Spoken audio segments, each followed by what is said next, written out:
Hi, I am Angela Kepley, the president of the Illinois chapter of the Percussive Arts Society. We are so glad that you guys are connecting with us and watching our video and interview here. I just wanted to introduce everybody. We've got Chris Butler, who's our vice president. Give a big hello. And he's going to be doing a technology session at PASIC, so don't miss that. That's going to be amazing. We've got our treasurer and secretary, the amazing Chris Dandeles. Give a big wave. Hey, hello everyone. And we, of course, have Professor William Moersch, who is well Achievement in Education Award. So thank you so much for joining us today. And we're going to throw it over to Chris Butler, who's going to kind of serve as our host for some of our sessions today. Yeah, thanks for being here, Professor Moersch. Obviously, our experience is that I'm a proud graduate of University of Illinois in Urbana-Champaign, and that's where I did my master's studying with you and Professor Ricardo Flores. So it's great to chat with you today and to talk about your, great award. Angela, you kind of cut out there a little bit just from my side. So I just wanted to just mention to specify it's the Lifetime Achievement in Education Award, and it's well-deserved. So I just wanted to talk to you in the sense of education, a little bit before we begin really about your teachers. I know that you studied with Charles Owen at University of Michigan, and if you just wanted to talk about your influences that kind of led to, the artist you are today, the educator, the musician, all those things. Sure, glad to. First of all, hello to everyone, and thank you for inviting me to join you today. Where to start? Okay, well, my very first private drum teacher, was a wonderful fellow by the name of Jerry Hartwig at the University of Michigan, who was a percussion major at Michigan and ended up being the percussionist for the Interlochen Arts Academy for a number of years thereafter. And probably the most significant thing in my development was that he was also one of the founding percussionists of the Contemporary Directions Ensemble, which was one of three new music groups that were funded under a Ford Foundation grant in the early 1960s across the United States. So although my parents had a certain amount of classical music exposure and we had a bunch of 78s in the closet, Bolero on 78 recordings is pretty bizarre. You have to change to about 5 or 6 discs. And there's some extra measures of snare drum to make the overlap from one disc to another. But I hadn't had a whole lot of music in my background, or classical music. So my introduction to percussion and music in particular was going to hear these Contemporary Directions concerts with a ton of instruments on the stage and totally out there wacky music. And that became the music that I grew up listening to. So that explains a lot, I think, further down the line. Then when I got into high school, I decided to start a jazz band in my high school. Well, actually, I should back up a step. I went to a brand new high school in Ann Arbor, Michigan, when they opened their second high school. Gordon Stout was 2 years ahead of me, going to the other high school, since his father was the French horn professor at the University of Michigan. My first day in the new band room at the new school, there was a brand new Deegan marimba sitting there. The percussion section leader had invited Gordon to come over from across town and give his seal of approval on the marimba. And after my band director, Edward J. Downing, fabulous man, after he threatened to send the marimba home with one of the flutists for the summer to prepare a band part, I asked if I could take the marimba home. And so I taught myself the Creston Concertino at home in my parents' basement. And then in forming this jazz band, talked my father into buying me a vibraphone, which we were able to get secondhand from some rock and roll fellow in Ann Arbor. And then I sought vibraphone lessons, and I ended up contacting another student at the University of Michigan, Gary Cook, who, as it turned out, did not give me vibraphone lessons, but gave me some marimba lessons. And then I spent 2 or 3 hours every day in the practice room, thanks to Mr. Downing. And at the age of 18, I won 2 concerto competitions to play with both the Ann Arbor Symphony Orchestra and the Interlochen World Youth Symphony Orchestra. And at that point said, this is great, this is what I want to do for the rest of my life, is play marimba concerti. Then reality snuck in and said, did you know that there are only 3 marimba concertos at this point in time? And there's not a whole lot of solo repertoire and so on and so forth. But I decided to give this music thing a try, and auditioned at Michigan, said, well, I'll give it a year at Michigan, and then I'll transfer to an East Coast conservatory. I auditioned for a wonderful percussionist, Gordon Stout's teacher, James Salmon, who was more of a music education background, and had played, I believe, in one of the Musser marimba orchestras, if I remember correctly. But between the time of auditioning and being accepted to Michigan, I learned through my band director that James Salmon was retiring, and they were bringing someone new in that I'd never heard of, Charles Owen from the Philadelphia Orchestra. As it turned out, Charles Owen was both the cymbal and the mallet player, principal percussionist with Philadelphia. He had performed all of the 3 marimba concerti, recorded the Creston. He and I hit it off like gangbusters, and I just had a fabulous time. And after considering a transfer to the Berklee School in Boston the summer after my freshman year, I decided, well, why should I go anywhere else? Here I have this principal percussionist from Philadelphia. I don't need to go to the East Coast. I can just stay here at Michigan. And then around that same time, I discovered Keiko Abe's first LP in a cutout bin in a bookstore for $1. And suddenly said, okay, there's a whole new way to play the marimba. There's a whole new body of work. There's a whole new approach to the instrument. I wrote off to the composers and the publisher in Japan to get the music, started bringing it in my lessons with Charlie. He knew nothing about, obviously, all of this brand new recent marimba repertoire, but he was fabulous even then in talking about sound and phrasing and all the really important things. It didn't so much matter if he didn't know the composer. And that sort of led me on the way. And at a certain point, I remember Charlie turning to me in a lesson. By that point, I was totally into contemporary music and multiple percussion and chamber music and marimba and all kinds of things, jazz vibraphone. At a certain point, he realized that although I enjoyed playing an orchestra, I had no interest in auditioning for an orchestra. And said, well, if you're going to make a living off of new music, you're going to have to move to New York. And at the time, my main thought was, I'll never move to New York. And then, courtesy of going to the Aspen Festival for a few summers, which is pretty much Juilliard West in those days, I made a lot of connections in New York, and lo and behold, within, 6 months of graduating from Michigan, I moved to New York. And pretty much went from there. Yeah, so they got you. Yeah, Chris or Angela, do you guys have any questions? No, I'm just going to keep leading the charge here. Like I said, we're going to try and hopefully grill you a little bit. I'm kidding. Could you talk a little bit about your time in New York? And I know that you were, and what was the name of the contemporary chamber ensemble? Was it New York Players? Is that right? Well, there were a few. Okay. When I first went to New York, my plan was to be a jazz vibist. And I had wanted to go back to Boston and study with Gary Burton, but it was one of many phases where Gary wasn't teaching vibraphone. At certain points, when I was there in the summer, he was off recording various albums and was too busy to teach. And then he was dean or director of the school and was too busy to teach vibraphone students. So it was one of the final times when he said he just wasn't taking any vibraphone students. Mm-hmm. But I decided to go to New York. So in New York, I moved to New York in the last few days of '76. Very quickly, I fell in with David Samuels and David Friedman when they were beginning their double image years, and at that time playing in bars and stuff. So I took a few lessons with David Samuels. I heard them play a lot. But after 5 months or so, I had done one recording with the University of Michigan Chamber Choir. They had a new piece. They needed someone to play tabla.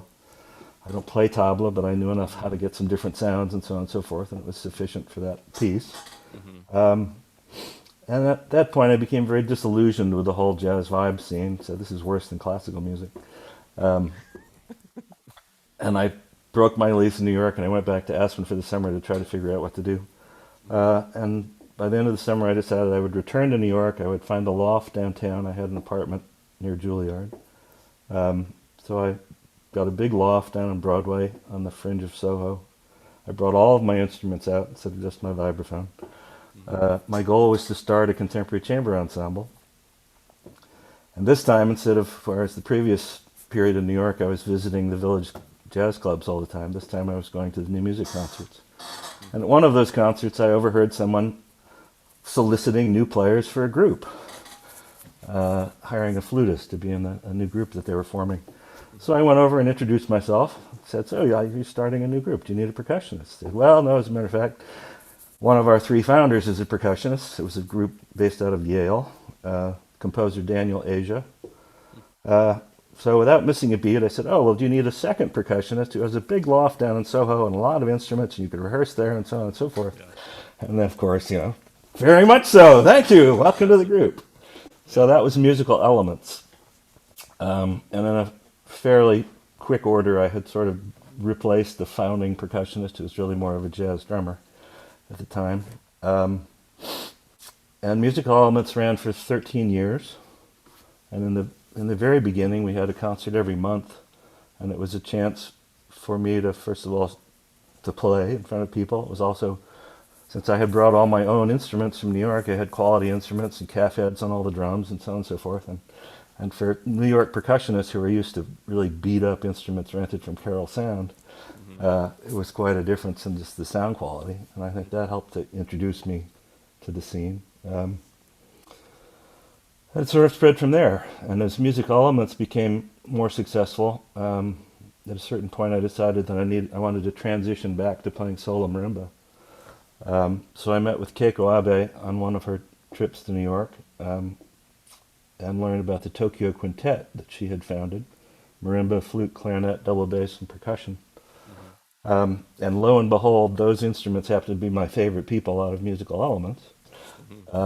So Keiko and I came to an agreement that I would form the New York Quintet, and we would exchange repertoire. And as I commissioned American composers, I would send them over to her in Japan. And if she had more Japanese composers, she would send them back to me. So that was the beginning of the New York Quintet, which ran for about 4 or 5 years, and was my transition back into playing solo marimba. It sort of led to my New York debut recital as a marimbist, which happened in 1984. And at that point, then sort of my energies that had been basically calling the shots for the New York Quintet were redirected more into my solo ambitions. And that was the main transition there. And then there was another group that popped up, a trio named Single Tree, with, get this, flute, marimba, and tuba. Yeah. And this was sort of around the beginnings of a presenting organization on the Lower East Side called the Knitting Factory. And we were tied in with a number of young upcoming composers that were sort of from that slightly newer genre of type of music, writing for Single Tree. That's sort of in a nutshell. That's amazing. I mean, and just the fact that you collaborated with Keiko Abe. How was it like whenever you first discovered, and I say you, but really, anyone discovered Keiko Abe, and you put her CD in, or whatever it was an album, right? Oh, it's an LP. Yeah, it was an LP in those days. I mean, did that just completely change the landscape of marimba solo playing, or of course open up the repertoire quite a bit? But how was that moment, you think? Most of us of that generation, and that's like Lee Stevens and Gordon Stout and I. They're both a year or two older than I am, but not much. We're pretty much the same time. Michael Rosen, who's a little bit older, but was also one of the ones who first discovered Keiko, and started playing the premiere. Also, Karen Irwin was active at that time. And I was surprised to learn that she did the first U.S. performance of the Teruyuki Noda Quintet for marimba, 3 flutes, and contrabass, which I played. Michael Rosen played about a month ahead of me, and then I played on my bachelor's recital at Michigan in '75. So Keiko's first LP really inspired most of the marimba players of the day. This is back in the early to middle '70s. And I had 2 reactions, 2 very strong reactions when I first heard Keiko's playing. The first one was, wow, there's all this amazing music out there that I should be playing, and so on and so forth. Actually, maybe 3 reactions. Another one was, man, it sounds like she's playing with little rocks. That marimba. And so coming from Charlie Owen and the Philadelphia sound and all this, it was all about a really warm, rich, full kind of tone. So I was part of my action was, oh, I'd like to hear these great new pieces with some like really beautiful marimba sound Mm-hmm. involved instead of such a brittle, harsh kind of a sound. And then the other thing, which is probably the most important one, was, wow, Keiko's asking all these Japanese composers to write pieces for the marimba. Someone needs to do that with American composers. Mm-hmm. Lo and behold. There you go. Yeah, that's great. So sort of coming out of that inspiration and then leading through to asking composers to write pieces for my debut recital. Then as soon as the recital was done, of course, the next thing is, well, what am I going to do next? And that was when I had already learned about the National Endowment for the Arts Consortium Commissioning Program that started in 1980. And in the very beginning, the eligibility requirements were just out of possibility of anyone but a pianist probably being able to meet them. You had to have, I think, 5 solo recitals for each of 3 years that you had contracts for, and so on and so forth. By 1984, each year they watered down the eligibility a little bit, and so by 1984, the rules were you had to have a total of 5 contracted solo recitals in the past 3 years. And so I said, well, this could be in the realm of possibility. So I said, well, the only marimbas I can think of that could meet that would be Lee and Gordon and Michael Rosen. So I contacted the 3 of them and said, would you like to go in on me with this consortium commissioning grant application? And we needed a nonprofit umbrella to run it through. So I approached Tom Saiwi, who was the president of PAS at the time, to ask for PAS to be in charge of it. And we agreed that we would each choose 1 composer, but all the rest of the members of the consortium had to approve the composers. So, of course, Jacob Druckmann was the name that I'd had on my mind for years. I played his Animus 2 for mezzo-soprano, 2 percussionists, and electronics on my master's recital at Michigan. And so he was the first American composer of note that I said I'd love to have a piece from him, but I can't possibly afford it myself, so I'll just have to put it on the back burner until I find a way to do that. Gordon suggested Roger Reynolds, Lee suggested John Corigliano, and Michael Rosen suggested Mel Powell. And Mel Powell was not a name that any of us were familiar with, although he was Bud Powell's brother, which is a name that I knew from the jazz scene. So we were sort of like, I don't know about Mel Powell. And Michael didn't want to come up with another composer, so I said, all right, we'll go ahead with the 3. Now, 2 years later, Mel Powell wins the Pulitzer Prize in music, and I'm kicking myself going, oh, Yeah. could have had him remember piece. Oh, well. Yeah. Yeah, so that was sort of how that all got started. Yeah, it's amazing. Well, all right, I'm just going to keep going down. Angela, Chris, just jump in. I was going to mention, I just have so many memories from U of I, and one of them was your infamous percussion literature classes, which were amazing. I mean, it's like everyone enjoyed, but you inspired so many get-togethers of graduate students in group study sessions of listening to solo timpani. We had one listening exam, it was like 30 solo timpani pieces, right? And we put it on, and the first piece is, whoa, second piece, whoa. I'm sorry, I'm just kidding. But, I thought you're, and this is something I really believe you have, some of the best taste in music that I've ever been around. I feel like if there's a piece with your stamp of approval, it's really worth checking out. And I think that's from your probably years in contemporary music and the fact that you really kind of you're a deep listener. But just wanted to talk. First of all, just I guess pay you a compliment. But how do you feel like performing new music and contemporary music has shaped your listening and I guess appreciation of the growing repertoire for percussion? First of all, thank you very much for the compliment. The percussion literature class was something that Tom Saiwi, my predecessor at Illinois, had started. And in fact, I would put a strong, recommendation for his book here. I don't know if you can see it because of my virtual background. Yeah. But Artful Noise, Percussion Literature in the 20th Century. It's Tom Saiwi's book that just came out a few months ago. Highly recommended. The book is very much reflects the teaching of his, the way that he taught the class, percussion literature, up until the time that he retired in 1999. So I highly recommend that. I've taken over the class and really sort of tailored it to my personality and my view of things. And I've continued to teach it for the last 20 years, so I have a lot of repertoire that is not included in Tom's book. And I took a slightly different approach to it than he did. And yes, I've heard that there are all sorts of long study sessions before the quizzes and so on and so forth.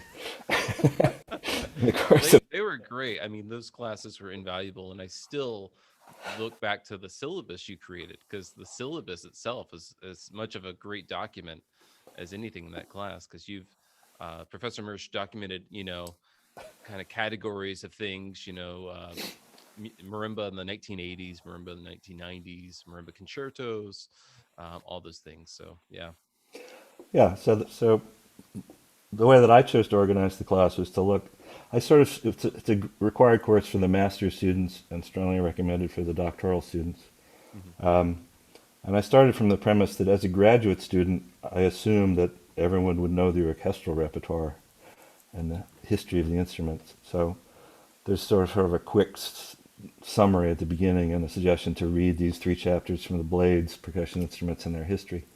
But my version of the course really starts from 1900 and looks at the growth of percussion, both as the beginning of the percussion ensemble genre and the beginning of solo percussion from 1900 to 1930, largely through the chamber music that was evolving, coming out during that period of time. And then in 1930, you have the Mio Concerto for Percussion, and you have, what was the other one? Oh yeah, and you have ionization. And right there, things sort of split apart. And then so for the first semester, I focus on percussion ensemble up to the modern day. And then in the second semester, after a brief review of solo percussion before 1900, back to the 18th century timpani concerti and whatnot, then coming forward looking at solo instruments. And I've changed it a few times over the years. I think in probably one of the years you're talking about with the 30 timpani examples on the listening quiz. Yeah. That was an exaggeration, but not much. They were all great pieces. Yeah. I sympathize, not by much. At an earlier point in time, I focused on timpani, keyboard, and multiple percussion, and traced each one of them individually from 1930 forward. And then at a certain point, I revised that and said, this should really be more sort of ongoing chronology. So it's not quite so singularly focused on timpani for one unit like that. Yeah. It's probably a little bit easier for the test preparation. I forgot the rest of your question now. Where else were we headed? Well, since we're talking about new music, could you talk about new music marimba and kind of your organization? Yeah. All right. So as I mentioned, with the first NEA grant that I applied for, we needed to have a nonprofit organization to actually be the head name on the application. And at that point, I had already commissioned Andrew Thomas to write Merlin, and I had already commissioned Richard Dunny Bennett to write After Syrinx 2.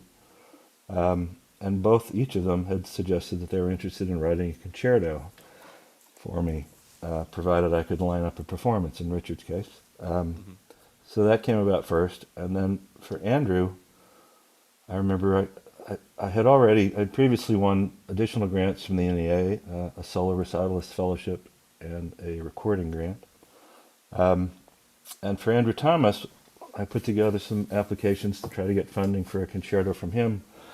And I can't remember if there were 1 or 2, but they were turned down at any rate. And it was the first time that I had not received a grant that I'd applied for, which I was a little frustrated with. And it also was a huge letdown after a tremendous amount of work and effort and time, trying to make the project progress and then discover, oh, well, the money didn't come through, so we can't do it.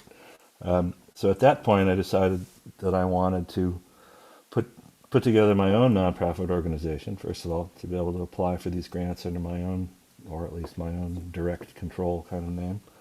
And I also wanted to fundraise for that purpose and so on and so forth. So I incorporated New Music Marimba and got nonprofit status for that. So that has been my the arm of those projects. So the additional commissioning that I've done to date has largely been through New Music Marimba, and now I'm up to the latest count. I think I've commissioned 111 pieces. Yeah, I was going to ask you how many pieces. Yeah. And these are some of the masterworks in our repertoire too. I mean, that have gone through New Music Marimba. Yeah, Yeah, I mean, some it's quite a really, lot. yeah. And since it was largely started, and it was primarily active up through my time in New York, was through the middle of 1998. And then when I came to Illinois, I was fallow for a little bit of time. And then what I observed from about 2000 on is that, first of all, a lot of the former grants have dried up or gone away. Things got particularly bad during the latter part of the Reagan years, when there were some scandals in the arts and government funding, which I won't go into. But it made it more and more difficult for individuals to apply for grant funds. But by 2000, the grants had disappeared. The third concerto that I commissioned was from Libby Larsen, and that was one of the first projects that put together a private consortium of orchestras to each contribute toward the funding of the grant. That was developed by my manager at the time, Earl Blackburn. And so by 2000, this whole idea of private consortia had started to catch on. And pretty much almost all of the commissions that I've done since 2000 have been through private consortia. And in some cases, they're projects that I organize. In some cases, they're projects that people contact me, and New Music Marimba ends up being the banker to handle all the financial aspects of that. We've done, I forget, either 5 or 6 commissions with Alejandro Vignal that have all run through New Music Marimba. Now it's probably the majority of the commissioning I'm doing now are not projects that I originate or develop. People just include me in a mass email. Would anybody like to kick into this commission? And I most of the time I sign on to those projects. Yeah. That's amazing. Well, it's just been a really important organization for developing new repertoire. Did you ever think that, did you see the repertoire for marimba that we have today back in, when you were just first starting out and you just had those 2 concertos? What have you been, what's your kind of reaction to that, the growth of repertoire for the marimba? Well, obviously there's been a huge explosion in terms of the marimba repertoire. One example that, to take off what you just mentioned. So when I was in high school and I was starting out, early college years, and I back in those days, you'd contact colleges and they would send you a hard copy catalog of all their curricula and so on and so forth. So I looked at Eastman and I looked at Juilliard, and, here's the plan for percussion. You're going to learn the concertos of Creston, Mio, and Kirka, period, and so on and so forth.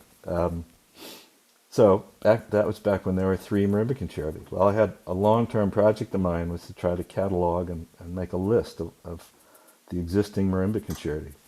I stopped probably 10 years ago when I had reached 230.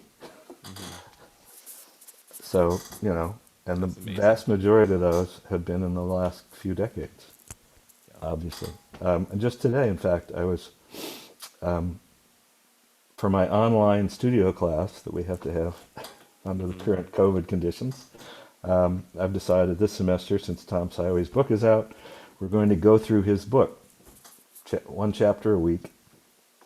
And I've been putting together, since we don't have access to the library and we don't have access to the former, what's it called, reference, the reference collection. When I would put on reserve, the reserve collection. Reserve. When I would put music and scores and CDs and stuff on reserve, we don't have access to that. So I've gone through every piece that Saiwi mentions prominently in his book.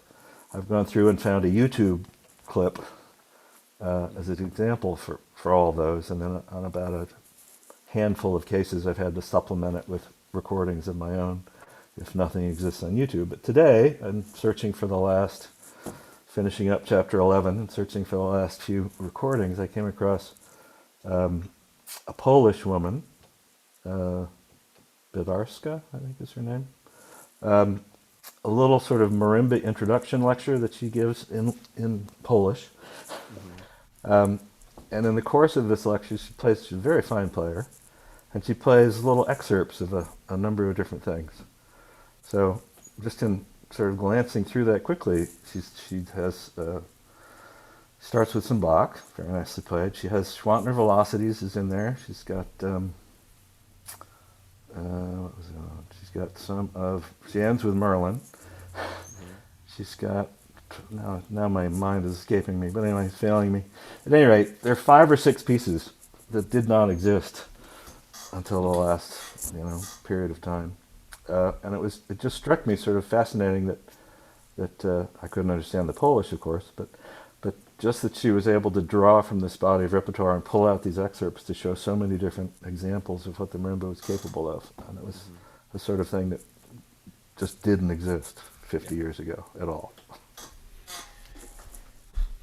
I'm hearing lots of really great stories of your career, as a professional performing musician. I'm just, as you're telling these stories now, how you're updating your curriculum and whatnot, I'm just curious, how has your teaching maybe evolved along with your performing career over the decades? Good question.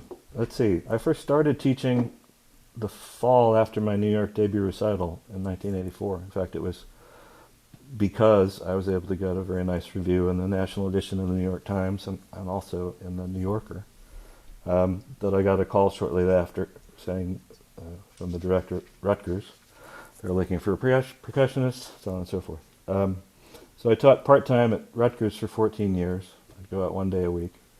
And also during the last 5 of those, I was teaching 1 day a week at Peabody Conservatory in Boston, where I was joining my close friend Jonathan Haas.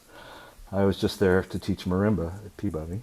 And then coming to Illinois, which is now I'm in my 22nd or 23rd year at Illinois. Illinois was my first full-time job in my life.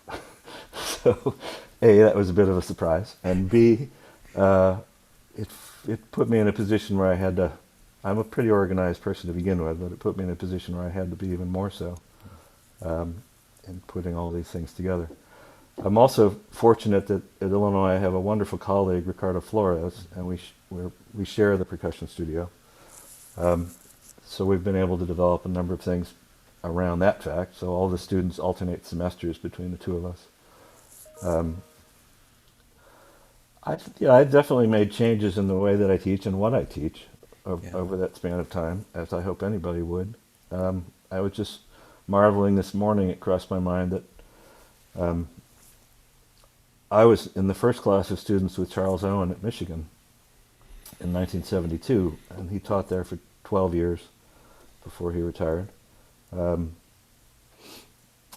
in the latter part of his teaching, the majority of marimba teaching that he was doing, as I understand it, was having students play Bach cello suites in the basement of his house. And I never played Bach for Charlie. It was never even entered as a possibility. And at the time, I was probably not interested in anything that wasn't written for marimba in that regard. And I've never really been drawn to playing that many transcriptions in my career. But now I make all of my undergraduates play a Bach cello suite. So I was just sort of marveling on that, that seeming contradiction along the way. Yeah. Or that point of connection.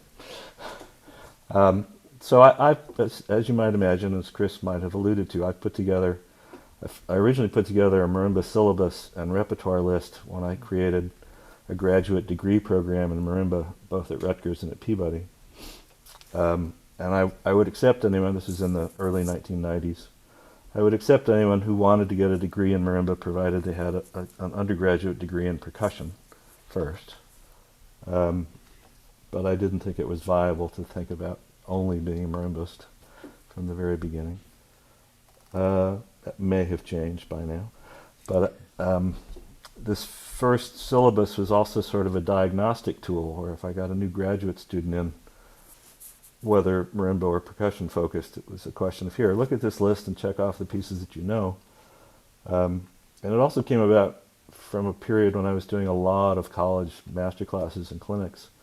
And it seemed to me this would be more in the 90s, late 80s, early 90s, where I was really struck by the number of young percussion students whose only familiarity with the Japanese marimba repertoire were the notated improvisations that Keiko Abe did.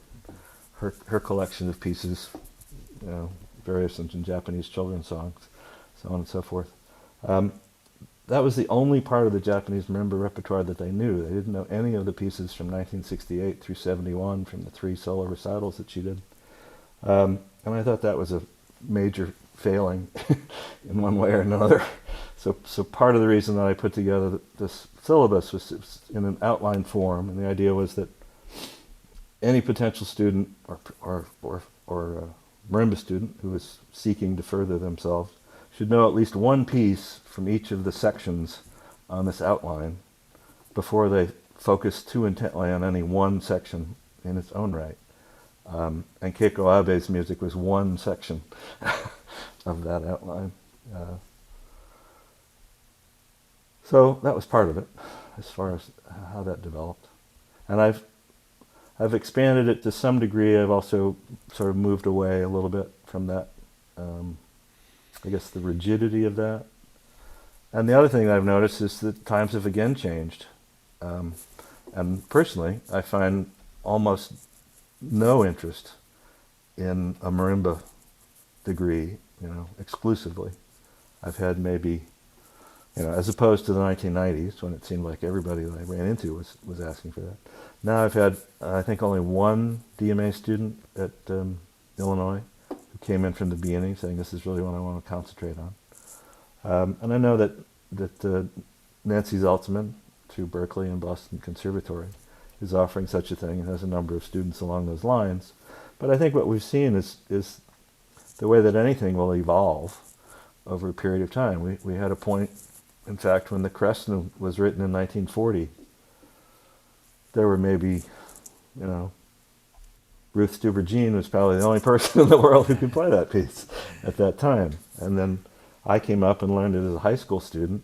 And then, you know, shortly thereafter, Gordon comes out with 2 Mexican dances.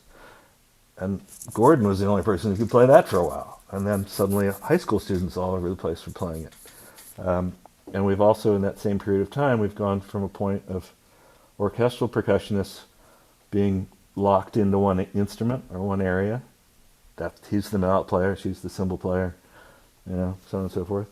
And then solo marimba repertoire started showing up on orchestra auditions, where they would ask, originally they would ask for the Bach fugue from the G minor or something.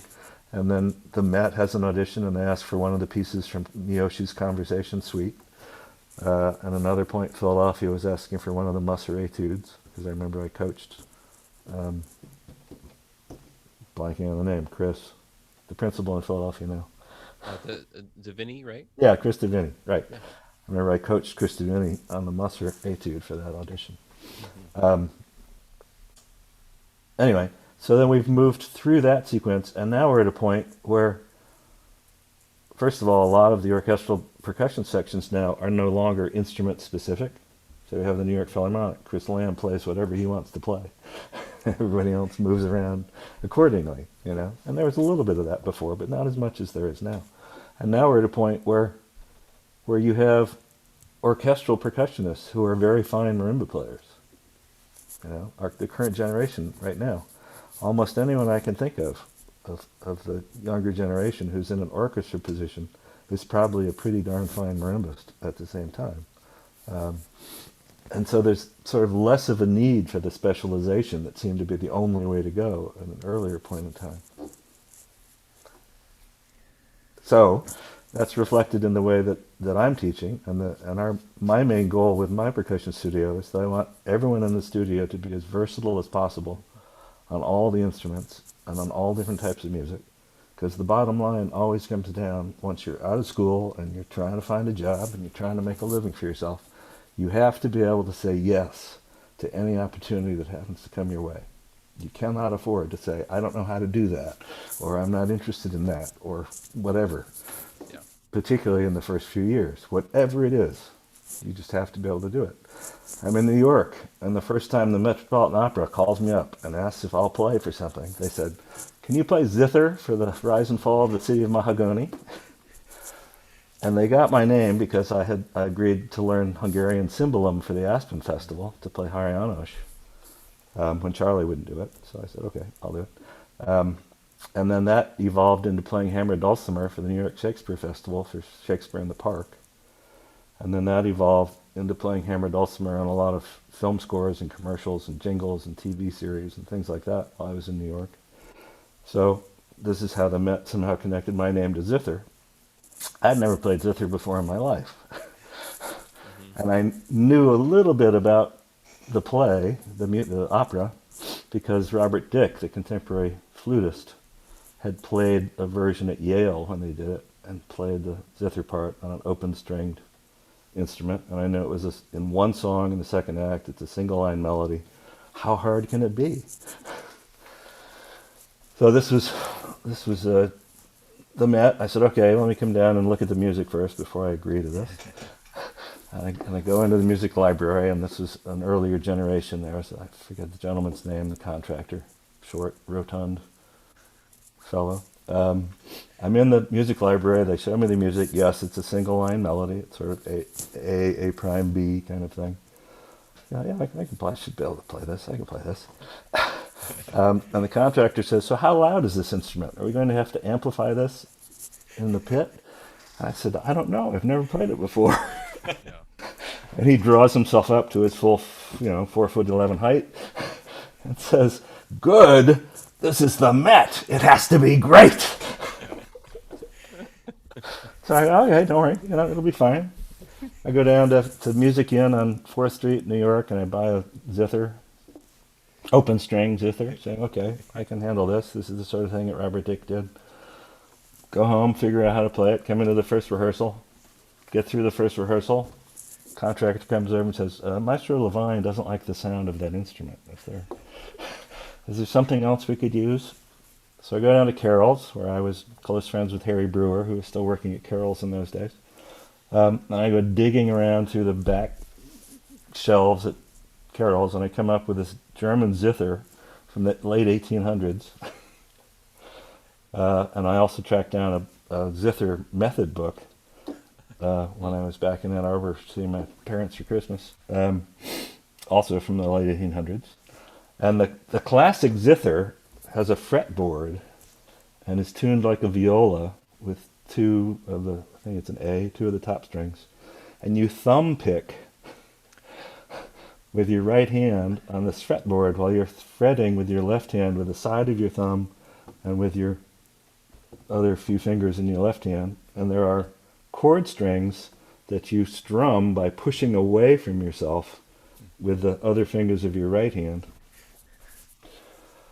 And it's quite an operation, and I'd never played a fretted instrument before in my life, so I didn't have any calluses. And I also wasn't used to the idea of being able to get the same pitch from multiple different locations.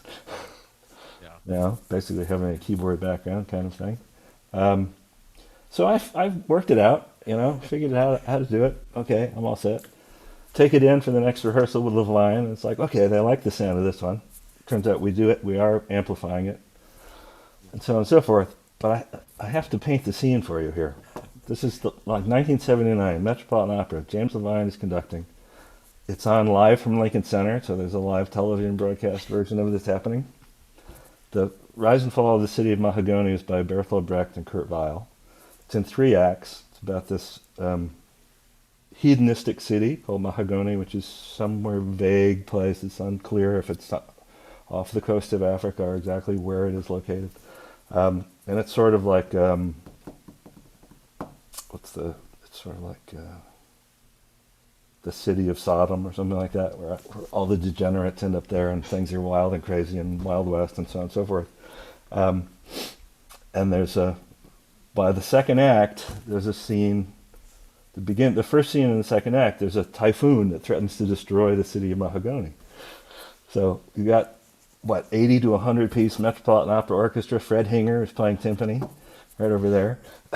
They're doing this typhoon music, just pulling all the stops out, letting loose, so on and so forth. Amazing sound. I haven't even been in the pit for the first act. I've been sitting backstage trying to control my nerves. Intermission, come out, sit down, tune up the zither. There's this 80-year-old accordion player sitting next to me who's there just for the same one scene. So there's the typhoon music. Fred Hinger is tearing it up. The orchestra's just going crazy. That scene finishes. James Levine turns to me. And the next scene is this Viennese cafe scene where there's a baritone on stage who's eating himself to death. And there's me and the accordion, and that's it. And you're amplified. Yeah, and I'm amplified. And it's this little ding, ding, ding, ding, ding, ding, kind of Viennese waltzy thing where I play the melody alone, then the baritone sings the melody, and I do this embellished version of the melody. And it goes into this B section, and it's done, and I'm through. And I sit there until the end of the second act, and I pack up and go home. Well, playing an instrument that you've never played before, you have no automatic responses built in. So every time it feels like you're teetering on the edge of the precipice and just about to lose your balance. And so when things go great, it's great. And when things start to not go quite so great, you're like, get it back together, Anyway, so they did, I forget, 7, 9, 10 performances during that season. Not all at once. They were scattered through the season. So I would come back and play and play and play. And then that following summer I was doing Shakespeare in the Park again, and it was the version of Pirates of Penzance that the New York Shakespeare Festival put together. And by the following fall, that was moving to Broadway. So the Met Opera calls me back up and says, we're going to do Mahagoni again this year. Can you come and play zither for it? And I was like, no, I'm going to be playing marimba on Broadway. Thank you very much. I'll pass. And so I heard after that they had a guitarist who played for the years after that.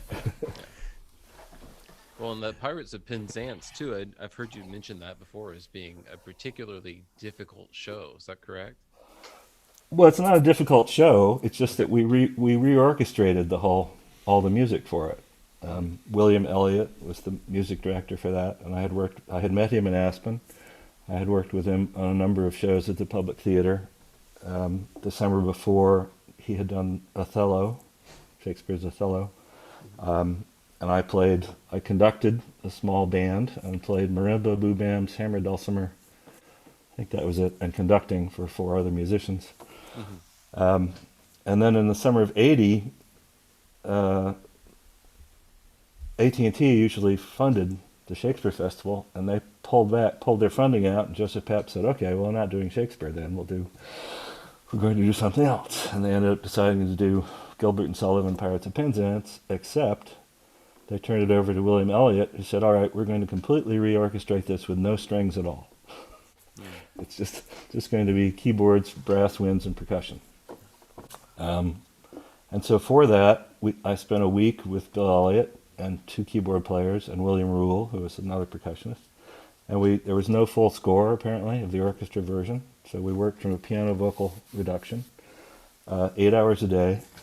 And at the end of each day, I had marimba, vibes, xylophone, boobams, some other instruments I don't remember now. But we'd go through, and Bill would say, okay, you play the right hand of the piano on the marimba. You play the left hand of this over there. You do that. Okay, now switch parts. Let me hear it again. All right, now switch parts again. Let me hear it again.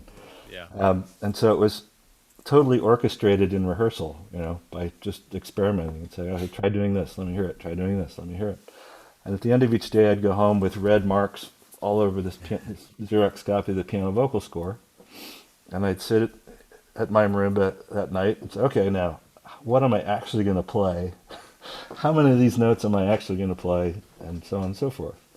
And by the end of that week, we had done the entire show for 2 percussionists and 2 keyboard players. And then we had another week where we brought in the winds and brass that we're going to be using to sort of use a combination of their original parts and jazzed up parts. So the running joke was sort of, at any point, Bill Elliott would say, can you either play that an octave higher or can you play it twice as fast? And so a number of things came out of that, not the least being the whole xylophone part was sort of my tribute to George Hamilton Green, with all the doubles and triples in the xylophone part going through that. And the boobams came in a couple places just for sonic appeal and humor. And then there's the one big number with Cat Like Tread. I wrote this huge orchestral symphonic cymbal part, sort of as an homage to Charlie Allen. But so basically, to cut to the chase, it means that I wrote the entire mallet book for that show, or I arranged the entire mallet book. Yeah. And when we started in the park, all I was playing for was a 4-page spread of the piano reduction with red brackets around parts and saying, play this instrument. And so when we opened the park, at the very beginning, they said, you cannot miss a single show. No one can sub for you. You know, the music is nobody else would have any idea what it is that you're supposed to play. Yeah. And so that was through the course of the park. And then when they decided, oh, this is a huge success, we're going to take it to Broadway. So then they brought in the official Broadway copy service at that time, and this is all pre-Sibelius and Finale. This is hard copy time. So then they paid each of us $100 to spend a week with a copyist explaining what it was we were actually playing. And making it out a full set of parts. And at that point, we were on Broadway, and we had, in those days, you had minimums for each theater, the minimum number of musicians that they had to hire. And ours was a smaller band, even though we added like a second trumpet or a second clarinet or a second flute, a second bass player, things like that when we went to Broadway. We still had a number of open positions. So they decided that among the usual things, in the old days, when it was a totally sort of crooked union situation, you had all these walkers, they called them. So they would be buddies of the contractor who would be getting paid the musician's salary, but they would never show up for the run of the show. You would never see them. You would be told, under no circumstances can you ever call this person to sub for you. It's just a total scam kind of thing. So we got out from under that, because of the timing and the way things were. And so I had a sub who was on weekly payroll just to be my sub and ready to play. Ian Finkel was one of them at one point. Yeah, and so it was, they got a salary to learn how to play that mallet part. Oh my gosh. Well, Angel, let me bring you in here. We're going to wrap up here probably in the next, I think, 5 or so minutes, but you can take it away here. I guess just kind of one final question to wrap up the whole kind of education perspective. If you thinking back about your achievements in your career, if you would give just a couple bits of advice to young players, whether they're first picking up their mallets or sticks, or whether they're about to audition for you at U of I or other colleges, what bits of advice would you give those young players? Well, I don't think you have enough time for my full list of advice here. But so the first thing, and probably the most important thing, is what I mentioned already, is try to be as versatile as possible. Learn every instrument, learn every style of music, learn anything possible that you might be able to turn into employment, is the first and primary thing. Learn how to play drum set if you don't play drum set. Cover the whole thing. The next thing is study if you can, if there are courses in entrepreneurship, if there are anything. There are really two factors to being successful. One is to take advantage of any opportunity that comes your way. The other one is to be able to create opportunities if they don't already exist. And then I think it helps to have some personal understanding of what kind of a player you are, what your career ambitions are. In New York, I realized fairly early on there were sort of two types of people. There were people whose sole ambition was to be a successful New York freelancer. It's either, and now it's more sort of to have a Broadway show, although now that doesn't even help. But in New York, the most sort of gainful long-term employment if you're not in one of the major orchestras, one of the two orchestras, is working on Broadway, playing for a show. And especially nowadays, where shows will run for 10 or 20 years, as opposed to, a few months. So there were those players whose sole career ambition was to be a successful freelancer. And that meant if they were hired to work that week, they were playing. If they weren't hired to work that week, they were playing softball in Central Park. Or they were going to the Yankees games, or whatever. That was one kind, and I wasn't that kind. And the other kind were people like me who, if they were hired that week, they were playing whatever it was that they were being asked to play. And if they weren't working that week, they had a personal project. They had their own personal musical ambition that they were pursuing in all of their free time when they weren't otherwise employed. So those are both possibilities, and I think they're both viable, but it's really important to know which one of those two you fall into, and to sort of, move accordingly in response to that. So what else? Now I've forgotten all my other great ideas. Anyway, I'll stop there. Well, thank you so much for your time and for your stories and for your expertise. It's just been really wonderful to hear some things from you, to share with us and to share with our chapter, and to connect us all as Illinois percussionists and percussionists, across the world. Well, you're quite welcome. Thanks for asking. All right, thanks, guys. I'll go ahead. I'll kind of close out here. Again, thank you so much. Congratulations on the Lifetime Achievement and Education Award. Very much well deserved. And we will see you next time, okay? All right. Bye for now. Care. Thank you.